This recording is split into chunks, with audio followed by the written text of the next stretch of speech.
Hello everyone and welcome back to Bean's Budget Brewery. Today we are yet again talking about how Magic card prices are just weird sometimes. For example, take these two cards from Kaladesh, a set that came out like 5 years ago or something. They're both cards from the same set, but one of them is a mythic rare and the other one is a common. Now, which would you think would be more expensive, the mythic rare or the common? Given how this series goes, I'm pretty sure you figured it out that it's the common, but why? Why is Reckless Fireweaver the common so much more expensive than Gearhulk? The Gearhulk cycle was all really powerful, right?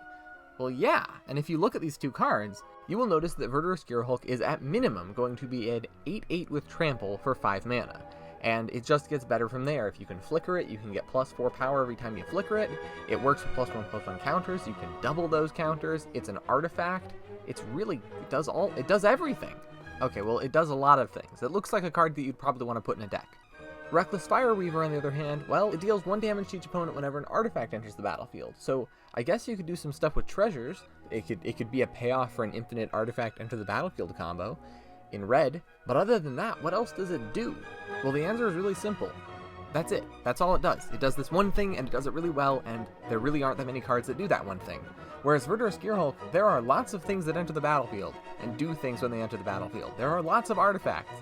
There are lots of big creatures in green. I mean, that's kind of green's whole thing. And so, even though it's a really strong card, there are a lot of other cards that you'd put in your deck instead.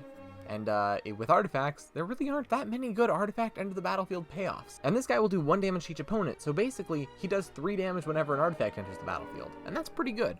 And so if you're looking at a card and you want to know why it's expensive, see if there are other cards that do the same thing as that card. Another thing worth noting is that Verderous Gearhulk was reprinted in a Challenger deck, which means that even though it is a mythic rare, there's a lot more copies of it than most mythic rares from that set. And secondly, the mystery version of Reckless Fireweaver is like $5 for like no reason.